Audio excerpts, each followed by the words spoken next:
Out the back of Bourke. It's a popular Australian phrase used to describe anywhere remote, isolated and hard to reach. But for Peter Ponder and his family, it's home.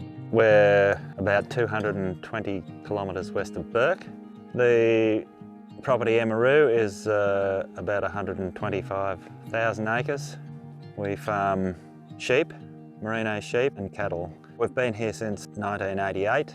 3 years ago, they decided to make a change. The drought that we went through up until about the end of 17, we sort of realised that we needed some other diverse income from something, and carbon was it. In partnership with Green Collar, Peter began farming carbon along with sheep and cattle, increasing the native vegetation across the property to capture and store CO2.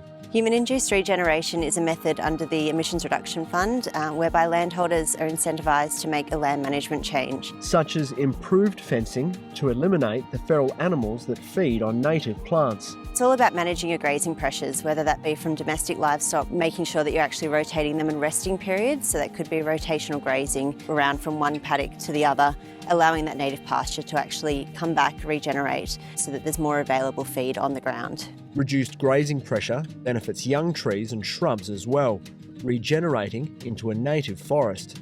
Monitored and measured by Green Collar, they calculate the amount of carbon removed from the atmosphere and sell credits to companies like Suncorp Bank. This is our way of demonstrating that we're doing good now and we're able to remove the emissions from the atmosphere that we are putting in there through operating our business. And I think that's such an important part of banking you can feel good about. You know, we want our customers to feel good about the bank they choose every day. Customers like Jim Strachan, who's also a carbon farmer.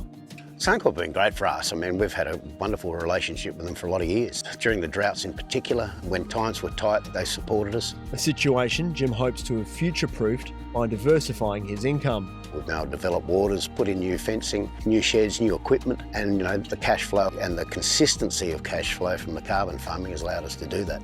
7 years into the project, high above his 19,000 hectare property at Lakemere, it's clear to see the benefits of carbon farming aren't just financial. We're half environmentalists anyway. We don't look after the land, it doesn't look after us, and this works hand in hand. It makes a great difference having the forestation on the land. And creates certainty for the next generation, like Peter's daughter Hannah and his grandson James. My father and I, we were mustering cattle the other day, and the regeneration of trees and things that I don't remember seeing. The country has really had the opportunity to take off and put down a lot of, seed into the seed bank, that sort of thing for future as well. We're not replacing the rainforest out here.